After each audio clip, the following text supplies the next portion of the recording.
10월이면 살이 토실토실한 꽃게 계절이 시작된다. 달짝지근하고 고소한 맛에 누구나 빠져들 수밖에 없는 꽃게의 매력. 찜이나 탕, 무침 등 조리법도 다양하며 단백질을 비롯해 아미노산과 칼슘, 철분 등이 풍부해 온 가족 영양식으로도 그만인데 오늘 건강밥상에서는 제철을 맞아 속이 꽉 찬 밥도둑 꽃게와 함께한다. 중국 의사인 식료 본초에 따르면 꽃게는 몸에 열을 내리고 소화를 잘 되게 하는 효과가 있다고 합니다. 실제 일본에서는 꽃게 껍질 가루를 달여서 해열제 용도로 먹는 민간요법이 전해지기도 합니다. 꽃게는 칼슘이 풍부해 골밀도가 줄어드는 폐경기 여성에게 좋습니다. 꽃게 100g당 칼슘 118mg이 들어있는데 이는 우유보다도 많은 양입니다. 칼슘은 뼈 건강뿐만 아니라 뇌세포의 세포막을 안정화시켜 기억력 향상과 집중력 유지에도 도움을 줍니다. 꽃게는 몸이 단단하고 묵직한 것을 선택하는데 다리는 모두 10개가 있어야 하며 배딱지가 하얗고 윤기가 날수록 신선한 꽃게다. 꽃게는 키토산이 풍부하여 혈관 건강에 도움을 줍니다. 하지만 살보다 껍질의 단단한 부분에 키토산이 많죠. 키토산을 많이 먹기 위해서는 한번 튀겨주시면 가능합니다. 오늘 이 좋은 꽃게를 이용하여 꽃게 매운 튀김을 만들어 보겠습니다. 같이 만들어 보시죠. 꽃게는 타우린 함량이 오징어보다 풍부한데 타우린은 혈압과 혈당 상승을 낮춰 당뇨병 예방에 효과가 있다. 또한 심장과 간을 튼튼하게 하며 시력 보호, 알코올 해독에도 도움을 준다. 매운 꽃게볶음 만들기 첫 번째 꽃게 손질. 배딱지를 손으로 떼어낸 뒤 몸통과 배 양쪽에 붙어있는 아가미까지 제거하고 흐르는 물에 깨끗하게 씻어주면 된다. 꽃게를 자를 때는 가위를 이용하는데 몸통은 4등분으로 다리는 절반으로 자른 후 청주를 몸통과 다리에 골고루 뿌려준다. 꽃게를 손질해서 꽃게의 비린맛을 잡기 위해서 청주를 넣었습니다. 또 오늘 꽃게를 튀겨서 먹을 거기 때문에 단단한 껍질엔 칼집을 좀 넣어주시면 더 쉽게 먹을 수 있습니다. 이제 꽃게에 녹말가루 옷을 입힐 차례. 봉지에 녹말가루와 물기를 제거한 꽃게를 함께 넣어준 다음 잘 흔들어서 녹말가루가 꽃게에 골고루 묻게 하자. 이어서 녹말가루에 버무려진 꽃게를 튀겨주는데 꽃게 껍데기가 붉은색으로 변하고 젓가락으로 눌러봤을 때 단단하게 튀겨졌으면 기름기를 털어내면서 건져낸다. 꽃게를 손질하여 튀김을 하실 때는요. 옥수수 전분보다 감자 전분이나 고구마 전분이 좋고요. 골고루 묻히신 후에 기름 온도가 한 180도 정도에 은근하게 튀겨주셔야지 바삭하게 잘 튀겨집니다. 볶음에 함께할 채소도 준비하자. 양파는 가늘게 어슷 썰기하고 고추와 대파는 잘게 썰어 넣는다. 이어서 꽃게튀김의 맛을 더할 양념장을 준비하는데 물과 굴소스, 두반장, 핫소스, 물엿, 설탕을 넣고 잘 섞어주면 된다. 이제 준비한 재료를 볶을 차례. 기름을 두른 팬에 양파와 대파를 넣고 볶다가 양념장을 붓고 함께 끓여준다. 양념장과 채소가 끓어오르면 미리 튀겨놓은 꽃게를 넣고 함께 볶아준다. 양념장이 졸아들면 불을 끄고 참기름을 두른 후 고추를 넣고 섞어준다. 오늘 중화풍 매운 꽃게 볶음입니다. 두반장으로 매콤한 맛을 잡았는데 혹시 두반장이 없으실 경우에는 고추장을 한 큰술 더 넣으시면 되고요. 혹시 매운 게 싫으시면 청양고추나 고추장 등을 빼고 하셔도 맛있습니다.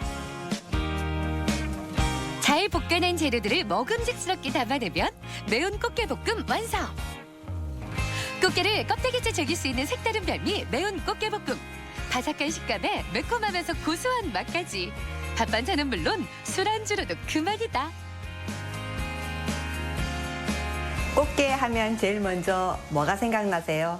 저는 맛이 으뜸인데요. 사실은 이 꽃게가 저지방 고단백질로 성장기 어린이에게도 좋고 물론 다이어트에도 좋습니다. 오늘 이 좋은 꽃게를 이용하여 게살 스프를 만들어 보겠습니다. 같이 만들어 보시죠.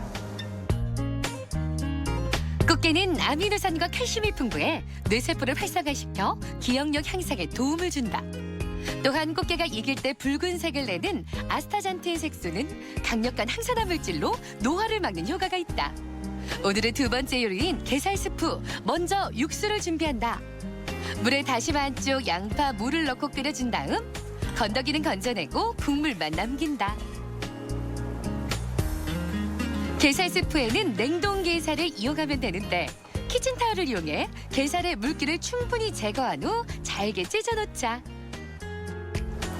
오늘 저는 게를 발라서 쓰는 대신 통조림을 사용하여 게살 수프를 끓일 건데요. 통조림이나 아니면 냉동 게살도 있습니다. 구하기 어려우실 경우에는요, 게 맛살을 사용하셔도 가능합니다. 스프에 함께할 시금치도 데쳐놓자. 끓는 물에 소금을 조금 넣고 시금치를 살짝 데친 후 건져내 찬물에 헹궈놓는다. 데쳐낸 시금치는 적당한 크기로 잘라주고 팽이버섯은 가늘게 찢은 후 잘라 준비해두자. 이제 본격적으로 스프를 끓일 차례. 미리 준비해둔 육수에 국간장과 굴소스, 게살과 녹말을 넣고 끓여준다. 오늘 중화풍 게살 스프여서 제가 굴소스를 한 숟가락 넣는데요. 혹시 굴소스가 없으신 경우에는 소금 2분의 1티스푼 정도 넣으시면 가능합니다. 스프가 끓어오르면 팽이버섯과 시금치를 함께 넣고 조금 더 끓여준다. 스프에 점성을 더해줄 물녹말도 준비하는데 물에 녹말가루를 넣고 잘 개어주면 된다. 또 스프에 넣을 달걀도 잘 풀어두자. 준비한 물녹말을 먼저 넣고 나중에 달걀까지 더해준다. 게살 스프 마지막에 계란을 풀어서 얌전하게 주란을 치거든요. 건드리지 마시고 모양이 잡힐 때까지 두셔야죠. 잘못 건드리면 다 아시겠지만 라면에 달걀 잘못 건드리면 이렇게 뽀얗게 되잖아요. 가만히 두셔야 됩니다. 게살 건더기에 국물까지 함께 담아내면 게살 스프 완성. 부드럽고 고소한 게살의 뜨끈한 국물까지 몸과 마음을 따뜻하게 데워주는 영양 만점 특별한 한 끼가 탄생했다. 꽃게에는 천연 피로회복제라 불리는 타우린의 함량이 매우 높습니다. 타우린은 칼슘의 운반을 도와 근육이 활발하게 움직이도록 몸속 에너지를 늘려줍니다. 이로 인해 혈당이 증가해 힘이 생기고 피로가 해소됩니다. 특히 꽃게 껍질에는 키토산이 풍부합니다. 꽃게를 탕으로 끓여 먹거나 껍질을 가루내어 조미료 대신 사용하면 키토산을 충분히 섭취할 수 있습니다. 제대로 속살이 차오른 가을 꽃게. 이맘때 만나는 꽃게는 그 어느 때보다 뛰어난 맛을 자랑한다. 단백질, 칼슘, 비타민이 풍부해 성장기 어린이에게는 영양식으로 그만이며 또 소화 기능이 약한 노약자를 위한 건강식으로 사랑받고 있다. 가을이 가기 전 최고의 맛과 영양을 자랑하는 꽃게와 함께 계절의 맛을 만끽해보자. 건강 플러스 인사드립니다. 안녕하세요. 김경섭입니다. 안녕하세요. 임보라입니다. 요즘 큰 일교차에 감기나 호흡기 질환 환자가 늘고 있는데 이 허리 통증을 호소하는 분들도 더 많아졌습니다. 그래서 평소에 이 허리 통증을 완화시킬 수 있는 방법을 알아둔다면 도움이 되겠죠? 그렇습니다. 이 허리 통증을 완화하기 위해서는 무엇보다 걷기 운동이 좋은데요. 자주 걸어주면 허리가 유연해지고요. 그리고 이 허리 근육을 튼튼하게 해줘서 척추가 받는 압력을 줄일 수 있다고 합니다. 그렇습니다. 또한 전신욕도 허리 통증을 완화하는 데 도움이 되는데 이 따뜻한 물로 전신욕을 해주면 근육이 이완되고 또 혈액순환이 잘 되기 때문에 통증을 감소시킬 수가 있습니다. 자, 환절기 이 평소에 허리 통증 줄일 수 있는 허리 건강 수칙 잘 기억하셔서 꼭 실천해 보시면 좋겠습니다.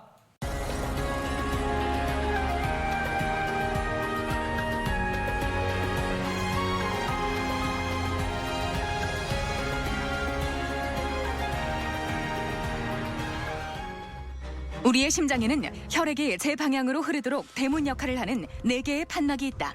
이 중 대동맥 판막은 심장과 대동맥 사이에 위치하며 혈액이 역류하는 것을 막는 역할을 하는데 이 동맥 판막이 노화되면 딱딱해지고 좁아져 혈액순환이 원활하지 않게 되며 이를 대동맥 판막 협착증이라고 한다. 대동맥 판막은 심장에서 전신으로 나가는 그 대동맥과 심장 사이에 있는 그 문과 같은 역할을 하는 건데요. 나이가 들에 따라서 그 판막에 석회가 끼게 됩니다. 좁아지게 되는데 그렇게 되면 심장에서 전신으로 가는 혈류가 줄어들게 되고 심장이 과도하게 더 세게 일을 해야 되기 때문에 혈압이 떨어지고 또 흉통도 올 수 있고 실심도 할 수 있고 더 나아가서는 심장 기능이 약해져서 심부전까지 이르게 되는 그런 치명적인 병을 대동맥 판막 협착증이라고 부릅니다. 평균 수명이 늘어나면서 대동맥 판막 협착증의 발병률도 증가하고 있다.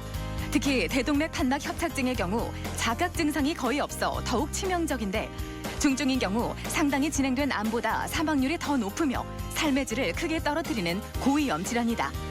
오늘 TV 주치에서는 소리 없는 심장의 공격, 대동맥 판막 협착증에 대해 자세히 알아본다. 이 심장병 하면 먼저 심혈관 질환을 떠올리게 되는데 최근 들어 고령화로 인한 판막 질환 발병률이 높아지고 있습니다. 아직까지 이 심장 판막 질환에 대한 인식이 부족해서 치료 시기를 놓치는 경우가 많다고 하죠. 그렇습니다. 특히 대동맥 판막 협착증의 경우에는 증상이 뚜렷하지 않아서 평소에는 잘 모르고 있다가 갑작스러운 피로나 호흡 곤란을 호소하며 병원을 찾는 경우가 많은데요. 이렇게 증상이 나타나면 아무래도 중증으로 발생됐을 확률이 높다고 합니다. 그래요. 특히 이 중증 대동맥 판막 협착증은 생명과 직결된 만큼 위험한 질환일 수가 있는데 오늘 이렇게 소리 없이 찾아와서 우리의 생명을 위협하는 대동맥 판막 협착증에 대해서 자세히 살펴보겠습니다. 오늘 도움 말씀을 위해서 가톨릭대학교 대전성모병원 심장내과 박만원 교수 나오셨습니다. 안녕하세요. 안녕하세요. 자, 오늘 주제가 대동맥 판막 협착증인데 먼저 우리 몸에서 대동맥 판막이 어떤 역할을 하는지부터 짚어주시죠. 먼저 심장 판막에 대해서 조금 말씀을 드리고 싶은데요. 심장에는 판막이라는 구조물이 있습니다. 그 문과 같은 역할을 하는 거죠. 열리고 닫히면서 심장이 혈류가 한쪽으로만 흐르도록 역할을 합니다. 4개가 있고 심장의 방과 방 사이, 그다음에 심장과 큰 혈관이 만나는 입구에 있습니다. 대동맥 판막은 당연히 그 전신으로 나가는 대동맥과 좌심실이 만나는 그 입구에 있는 판막을 대동맥 판막이라고 하죠. 지금 동영상을 보시면 여기에서 이렇게 활짝활짝 열리는 이 문 같은 역할을 하는 이런 것들이 판막입니다. 그래서 피가 한쪽으로만 흐르게 되는 역할을 하게 되는 것이죠. 네. 자, 그러니까 좌심실과 이 대동맥이 만나는 이 문 역할을 하는 게 대동맥 판막이라고 말씀을 해주셨는데 그러면 대동맥 판막 협착증은 어떤 병인가요? 대동맥 판막 협착증은 일종의 노인성 질환이라고 보시면 되는데요. 그 대동맥 판막에 이제 나이가 들면서 판막에 석회가 끼고 즉 칼슘이 끼면서 그 판막이 두꺼워지고 좁아지는 질환을 말씀을 드리는 겁니다. 정상 대동맥 판막은 아주 얇고 전혀 두꺼워져 있지 않습니다. 그리고 닫히고 열릴 때 충분히 닫히고 충분히 열리죠. 하지만 협착의 경우에는 판막이 두꺼워지고 주변에 칼슘이 끼게 됩니다.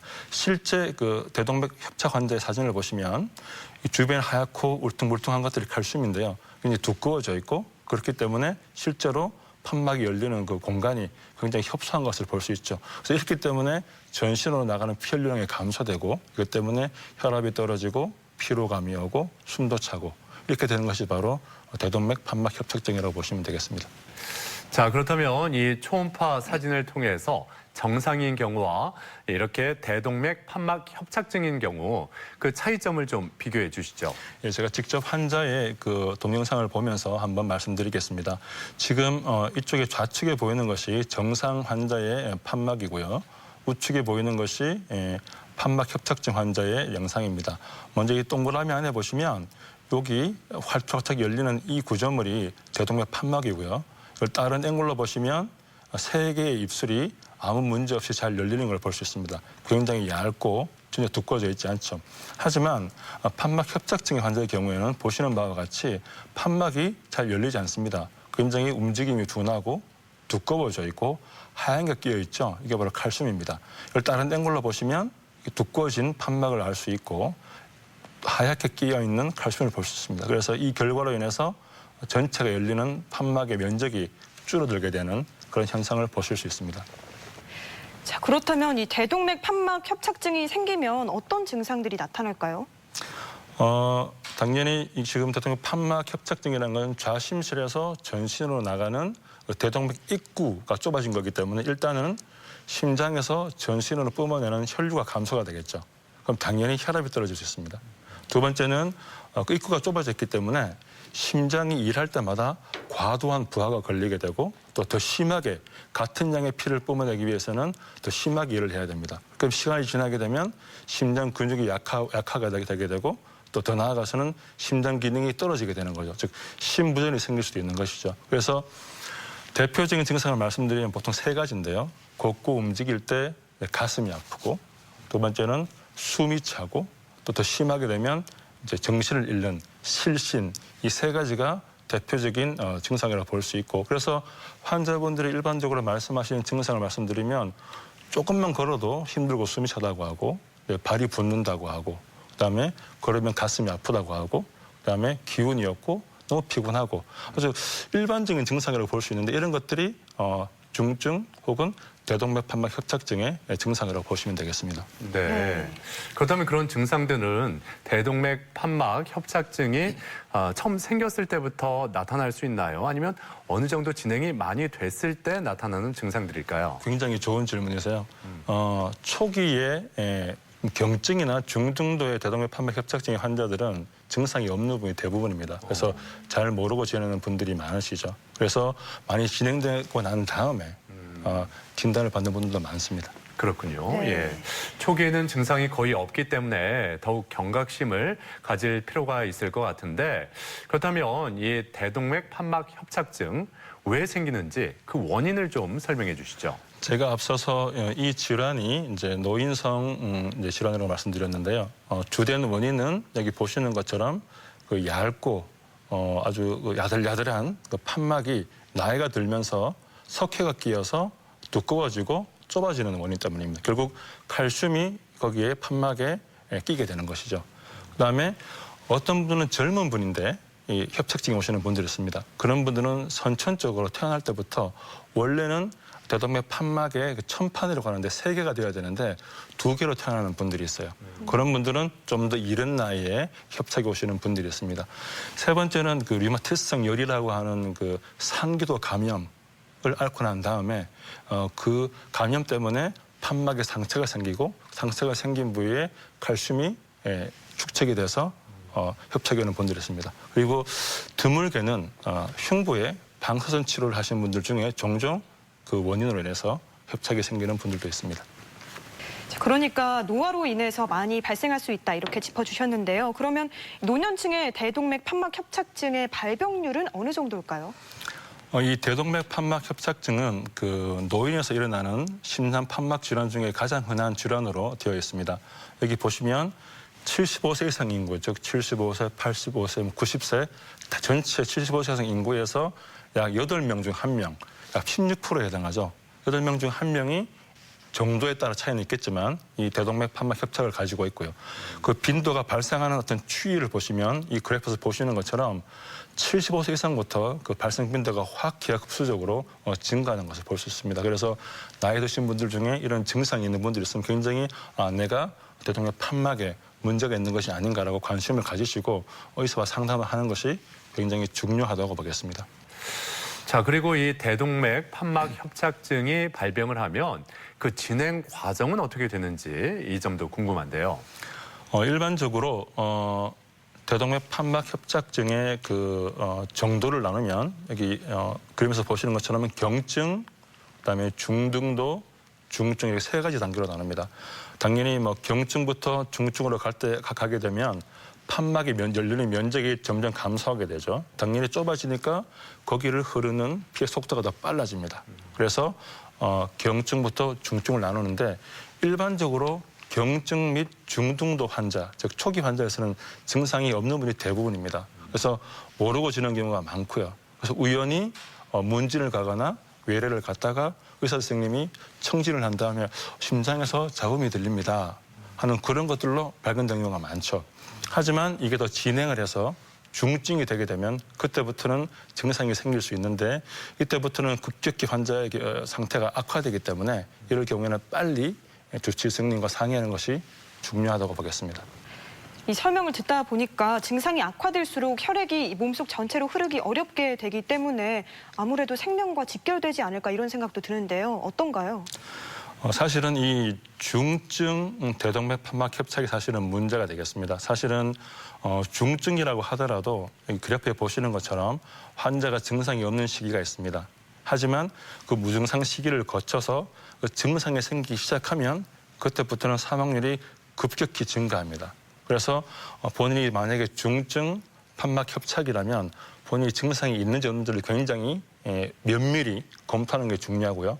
일례로 중증 판막 협착 환자가 신부전의 증상이 생기면 2년 이내에 사망을 하고 실신이 있으면 3년 이내에 사망을 하고 흉통이 생기면 보통 5년 이내에 사망을 한다고 되어 있습니다. 그래서 종합적으로 볼 때에 증상이 있는 중증 대동맥 판막 협착증의 환자는 절반 정도가 2년 이내에 사망하는 것으로 되어 있죠. 굉장히 사망률이 높은 그런 질환이라고 보시면 되겠습니다. 그러네요. 예. 자, 그렇다면 이 중증 대동맥 판막 협착증일 경우에 다른 암과 비교해 봤을 때 그 예후가 어느 정도인지 궁금합니다. 제가 지금 방금 이 중증일 경우에 사망률이 증가한다고 했는데 네. 우리가 보통 일반적으로 사망률 1위가 암이지 않습니까? 예. 그래서 굉장히 무섭고 또 암을 만나면 당황하게 되는데 이 그래프에서 보시는 것처럼 중증, 그래서 수술이 불가능한 아주 심한 중증 대동맥 판막 협착의 경우에는 다른 폐암이나 유방암, 난소암, 전립선암보다 훨씬 더 5년 생존율이 더 낮은 것을 알 수 있죠. 일반적으로 전립선암은 전이가 되더라도 30% 정도인데 5년 생존율이 이 중증 판막 협착일 경우에는 5년 생존율이 3% 정도밖에 되지 않습니다. 그래서 굉장히 사망률이 높은 질환이라고 보시면 되겠습니다. 자, 오늘 이렇게 대동맥 판막 협착증에 대해서 자세히 알아보고 있습니다. 그럼 여기서 병원을 직접 찾아가서 환자들의 이야기를 들어보고 진단법과 치료법에 대해서 살펴보겠습니다. 병원으로 함께 가보시죠. 대동맥 판막이 좁아져 기능이 저하되면 심장에서 대동맥으로 혈액을 내보내는데 문제가 발생한다. 그렇게 되면 심장은 피를 온몸으로 퍼뜨리기 위해 더 많은 일을 하게 된다. 이로 인해 심장 근육이 점차 두꺼워지면서 심장의 수축과 이완에도 문제가 발생하며 극단적으로는 심장이 멈추거나 부정맥으로 이어져 사망에 이를 수도 있다. 불편하신 증상을 좀 말씀해 주시겠어요? 최근 1, 2년 사이에 걸으면은 숨이 차고 그래서 왔습니다. 혹시 그러면 이전이나 최근에 빨리 걸을 때 이 가슴 통증은 없으신가요? 네, 이전에는 없었는데요. 최근에 가슴 통증이 생겼어요. 최근에 혹시 쓰러지신 적이 있나요? 네, 쓰러진 적은 없어요. 대동맥 판막 협착증의 가장 흔한 원인으로 노화에 의한 판막 석회화를 들 수 있다.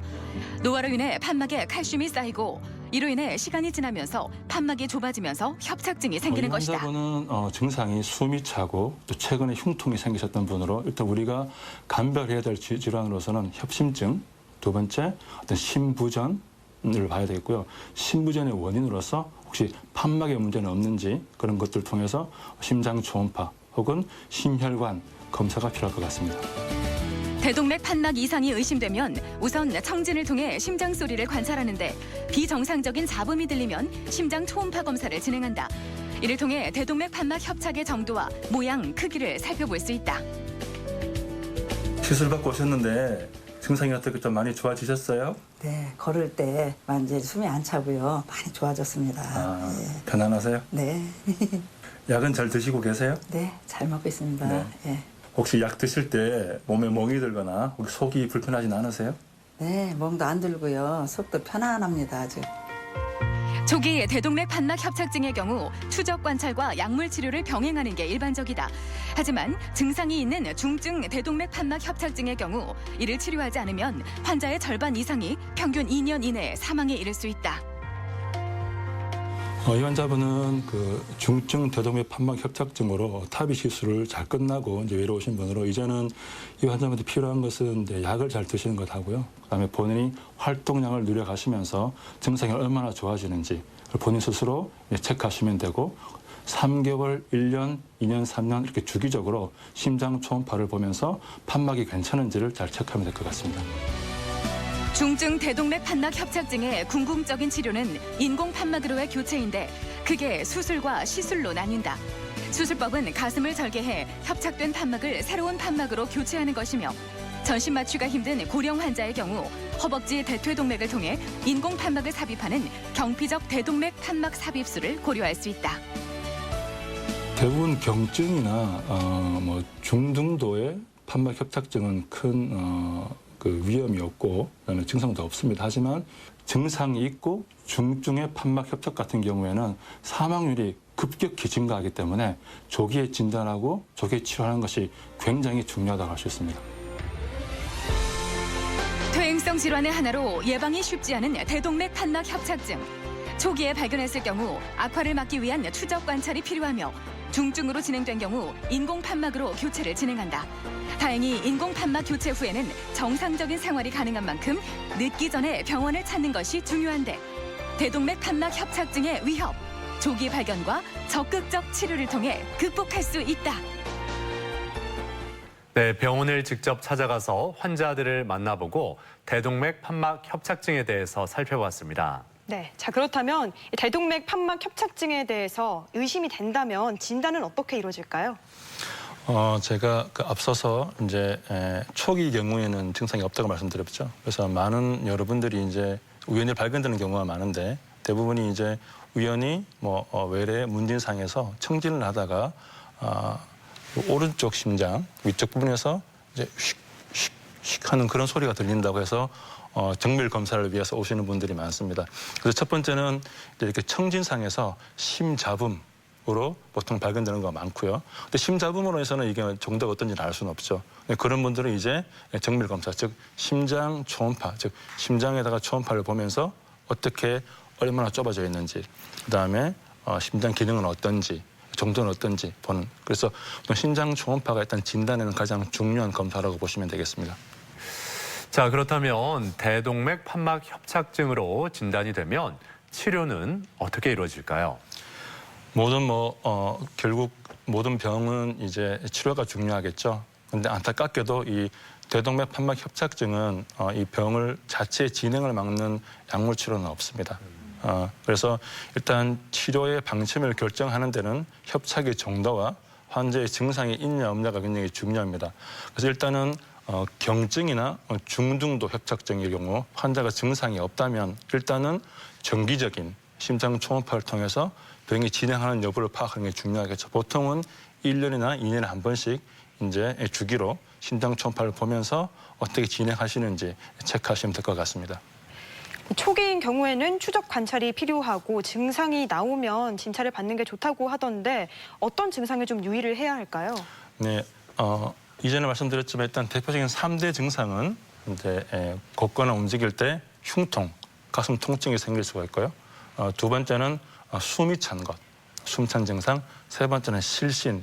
이 세 가지가 가장 중요한 증상입니다. 그래서 본인이 대동맥 판막 협착증으로 진단을 받은 환자인데 평소에 증상이 없다가 이런 증상이 생기게 되면 그때는 빨리 지체하지 말고 병원에 가서 정밀 진단을 받는 것이 굉장히 중요하겠습니다. 네. 그런데 그 중증 대동맥 판막 협착증은 생명과 직결될 수 있기 때문에 더 적극적인 치료가 필요하지 않나 싶거든요. 예. 어떤 치료들이 이루어질까요? 네, 굉장히 정확한 말씀인데요. 일단은 이제 중요한 것은 이제 중증의 대동맥 판막 협착입니다. 일단은 증상이 없는 중증 협착의 경우에는 더 자주 심장 초음파를 확인해야 됩니다. 보통 6개월에서 12개월마다 초음파를 시행할 것을 권장드리고 있고요. 그리고 그 환자분이 만약에 당뇨, 고혈압, 고지혈증, 협심증 같은 동반 질환이 있다면 그 질환을 적극적으로 치료를 해야 됩니다. 그런데 본인이 비록 자각 증상이 없다고 하더라도 심장 초음파에서 심장 기능이 떨어져 있거나 혹은 러닝머신 검사 같은 운동 부하 검사에서 환자가 증상적 혈압 저하나 흉통, 실신이 있다면 그때는 지체하지 말고 판막 치환술을 받는 것을 권장을 하고 있습니다. 그리고 이제 가장 중요한 증상이 있는 중증 협착의 경우에는 약물 치료는 더 이상 되지는 않고요. 일단은 수술적 방법이든 시술로든 간에 이 판막을 갈아 끼우는 판막 치환술을 하는 것이 가장 중요한 치료라고 보시면 되겠습니다.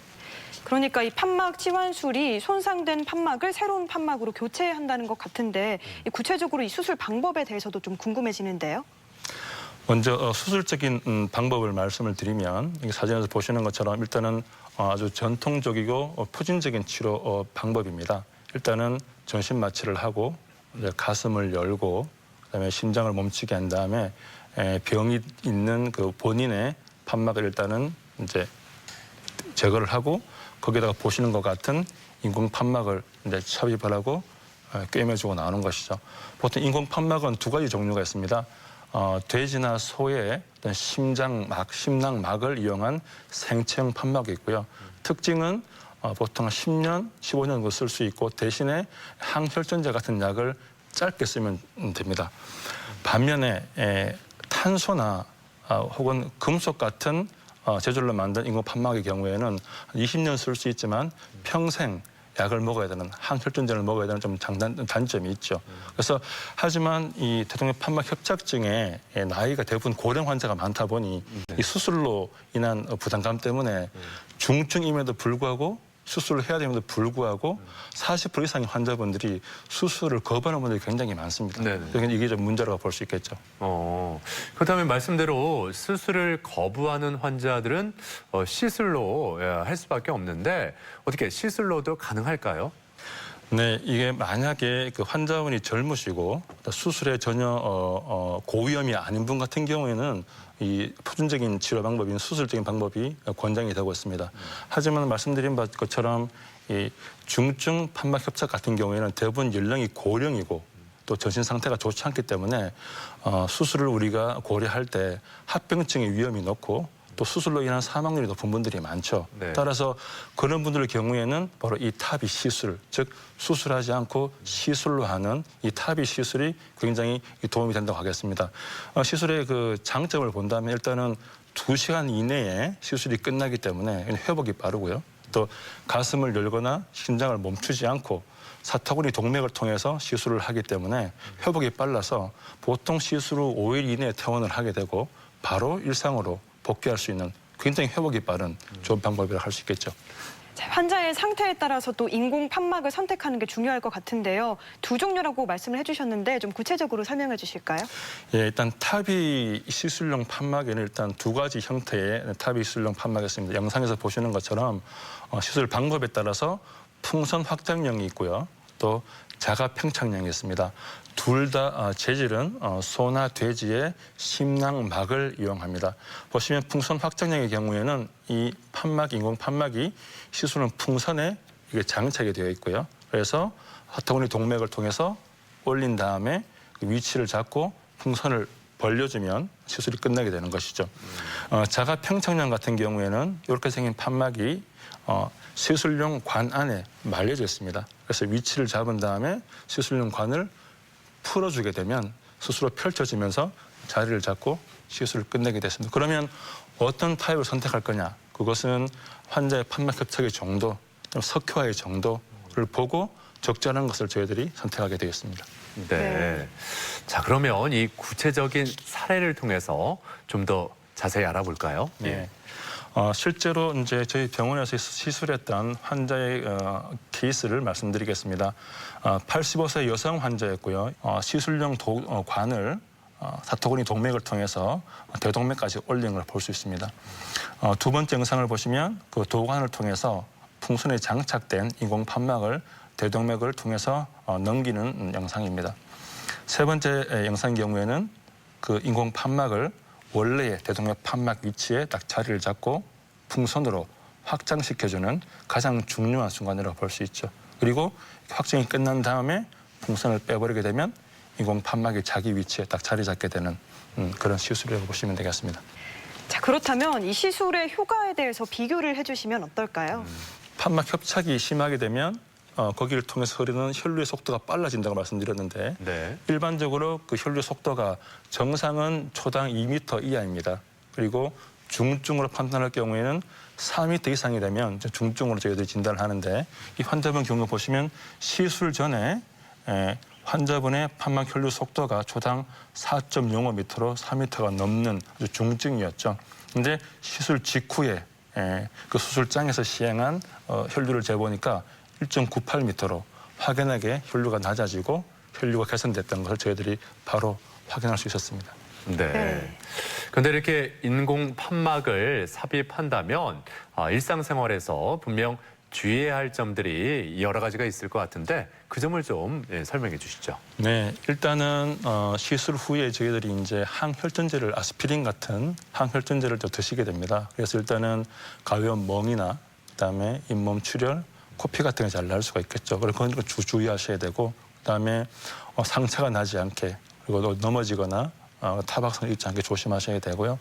두 번째는 주기적으로 본인이 활동하고 생활하시면서 본인 증상이 어떻게 개선되었는지 체크업을 하시고 또 악화되는지 체크업을 하셔야 되고 너무 좋아졌다고 이제 병원에 오시지 않으면 안 되겠죠. 그래서 주기적으로 보통은 이제 시술 후 3개월, 1년, 2년, 3년 주기적으로 심장 초음파를 보면서 병이 진행되지 않는지 또 괜찮은지 정기적으로 검진을 하는 것이 굉장히 중요하다고 보겠습니다. 아무래도 수술도 있고 시술도 있다 보니까 세계적으로 이 시술을 더 많이 하는 추세인지 아닌지도 궁금합니다. 이제 들어보시면 이거 너무 간단해 보이고 수술보다는 굉장히 이제 쉬워 보여서 네. 사실은 우리나라 같은 경우에도 2017년도에는 400여 건, 작년에 600여 건, 올해는 800여 건 정도로 점점 늘어나는 추세죠. 이 그래프에 보시면 이건 전 세계적인 추세인데요. 노란색은 미국이고 이제 파란색은 유럽입니다. 보시다시피 수술의 빈도가 늘어나는 것보다 이 탑이 시술의 빈도가 늘어나는 것이 훨씬 속도가 빠릅니다. 그래서 작년까지 탑 시술이 도입되고 작년까지 총 세계적으로 그냥 9만여 건 정도가 이 탑 시술이 시행되었습니다. 아무튼 이 대동맥 판막 협착증 주된 원인이 노화다 이렇게 말씀을 해주셨는데 아무리 노화 때문에 생기는 거라고 하지만 우리가 평소에 좀 충분히 예방하는 방법도 있지 않을까 싶거든요. 예방법이 있다면 좀 말씀해 주시죠. 참으로 안타깝게도 예방법은 특별한 예방법은 없습니다. 그런가요? 있었으면은 저희 조심을 하고 예방할 수 있을 텐데 이게 말씀드린 것처럼 이제 나이가 들면서 생기는 노인성 질환이기 때문에 이 병의 질환 자체를 예방할 수 있는 약물이나 어떤 방법은 아직까지는 없는 걸로 되어 있고요. 이 판막 환자가 경증이나 초기일 경우에는 동반된 질환, 즉 협심증, 고지혈증, 고혈압 같은 그 질환들을 치료하는 것이 가장 급선무라고 되어 있고 가장 중요한 것은 주기적으로 검진을 하면서 나의 병이 나의 상태가 얼마나 진행하는지를 조기에 파악을 해서 만약에 중증으로 진행한다면 빨리 진단하고 빨리 치료하는 것이 가장 중요하다고 보면 되겠습니다. 네, 그러니까 주기적인 검진이 가장 좋은 예방법이다 이렇게 말씀을 해주셨습니다. 네. 대전 MBC 건강플러스 오늘은 대동맥 판막 협착증에 대해서 이야기 나누고 있는데요. 이번에는 이 질환에 대한 오해와 진실을 OX로 풀어보겠습니다. 네. 자, 먼저 대동맥 판막 협착증은 노년층에서만 나타난다. O일까요? X일까요? X입니다. 왜냐하면 아까 방송을 잘 보신 분들은 답을 아실 텐데 대동맥 판막 협착의 원인 중에 하나가 선천적인 이천 판막을 가진 분들이 있습니다. 이런 분들은 노인이 아니라 비교적 젊은 나이에도 협착이 와서 수술을 하는 분들이 많습니다. 그래서 굳이 협착의 원인이 노인에게서만 온다라고 볼 수는 없습니다. 자, 그리고 이 대동맥 판막 협착증의 진행을 막을 수 있는 예방법은 없다. O일까요? X일까요? 없으니까 O가 맞습니다. 불행하게도 아까 말씀드린 것처럼 아직까지 효과적으로 이 대동맥 판막 협착의 진행을 효과적으로 막을 수 있는 방법은 없는 것으로 일단은 보고되고 있습니다. 자, 이번 질문은 저도 궁금한데요. 이 판막 치환술을 하기 전에 치과 검진을 받아야 한다. O일까요? X일까요? O입니다. 왜냐하면 종종 판막 치환술 이후에 이렇게 인공 판막에 들어가 있는 분들에서 치아의 어떤 상태, 안 좋은 분들이 치아에 있는 그 세균들이 판막에 붙어서 염증을 일으키는 분들이 있습니다. 그래서 우리가 감염성 심내막염이라고 하는데 그런 경우에는 판막 다시 빼내는 수밖에 없습니다. 그래서 이렇게 수술이나 탑이 시술을 예정인 분들은 치과를 검진하셔서 문제가 있다면 스케일링을 하시고 검진을 받고 하시는 것이 나중에 생길 수 있는 문제를 미연에 방지하는 좋은 길이라고 보시겠습니다. 자, 그리고 중증 대동맥 판막 협착증일 경우에 환자의 나이가 젊을수록 시술보다는 수술이 더 적합하다. O일까요? X일까요? 저는 O라고 생각을 합니다. 왜냐하면 환자분의 나이가 비교적 젊으시고 수술의 위험도가 높지 않고 낮다면 그리고 그분의 수술할 경우에는 본인이 또 오래 쓸 수 있는 인공 판막을 선택할 수 있기 때문에 만약에 환자분의 건강이 굉장히 좋으시고 수술의 저위험군이라면 저는 당연히 수술을 더 권장드리고 싶습니다. 네. 자, 이렇게 대동맥 판막 협착증에 대한 오해와 진실을 OX로 풀어봤는데요. 이번에는 시청자 여러분의 궁금증도 하나씩 풀어보겠습니다. 요즘 들어 가슴이 답답하고 어지러울 때가 있는데 심장 판막에 이상이 있는 걸까요? 네, 가슴이 답답하고 어지러운 증상이 생겼다 싶을 때 판막 이상을 의심해 볼 필요가 있는지 어떻습니까? 지금 보시면 굉장히 젊으신 분이세요. 예. 그러면 일단 젊으신 분이 이제 이런 증상을 호소할 때는 일반적인 것을 의심해 봐야 되는데 일반적으로는 만약에 이렇게 나이가 젊으신 분이 답답하고 어지럽다고 하면 먼저 위장 쪽 위산 역류나 식도염이 있지 않는지를 먼저 봐야 될 것 같고요. 그다음에 어지럼증에 대해서는 이 비누과를 보셔서 귀 쪽에 문제가 없는지를 먼저 보시는 게 중요하고 만약에 연세가 드신 분께서 그리고 그분이 고혈압이나 당뇨, 고지혈 같은 동관 질환이 많다면 그때는 심혈관 질환, 협심증이나 혹은 이런 심장 판막 질환을 의심해 보는 것이 더 타당하다고 생각을 합니다. 지인이 대동맥 판막 협착증 초기인데 치료 없이 경과관찰만 한다고 하는데요. 주의해야 할 점이 있을까요? 대동맥 판막 협착증 초기일 경우에 좀 주의해야 할 점이 있는지 물어보셨습니다. 어떤가요? 네, 저는 개인적으로 이런 분들 같은 경우에는 본인의 증상에 굉장히 민감해야 된다고 생각을 합니다. 아까 말씀드렸다시피 초기는 증상이 없지만 중증이 되면 증상이 생기게 되고 증상이 생기면 급격히 사망률이 증가하기 때문에 본인이 만약에 대동맥 판막 협착증의 환자라면은 아까 말씀드린 그런 흉통, 숨찬 증상, 실신 같은 그런 증상이 생기는 일에 대해서 굉장히 민감하게 보셔야 됩니다. 그게 저는 가장 중요하다고 생각을 합니다. 심장 판막을 인공 판막으로 교체하면 영구적으로 사용할 수 있나요? 네, 이 인공 판막을 삽입했을 경우에 그렇다면은 이거를 영구적으로 쓸 수 있는 건지 아니면 주기적으로 교체를 해줘야 되는 건지 실제로 어떻게 이루어지고 있습니까? 영구적이지 않습니다. 일단 제가 앞서서 인공 판막의 종류가 두 가지라고 재질에 따라서 두 가지로 말씀을 드렸는데요. 일단은 생청 판막, 즉 소나 돼지의 심낭막을 이용한 생청 판막은 보통 10년에서 15년을 씁니다. 그다음에 탄소나 금속으로 만든 인공 판막의 경우에는 좀 더 길어서 20년을 쓰게 되겠죠. 만약에 환자분의 나이가 60이신데 그때 수술을 하셨다면 80이 됐을 때는 고장이 날 확률이 더 많은 거죠. 네. 그러면 그런 분들은 재수술을 하시든지 아니면 타비를 통해서 재시술을 하시든지 그런 옵션이 있을 수 있게 되겠습니다. 그래서 영구적으로 쓸 수는 없습니다. 자, 그럼 끝으로 대동맥 판막 협착증에 대해서 꼭 기억해야 할 점, 핵심을 요약해 주시면 좋을 것 같은데요.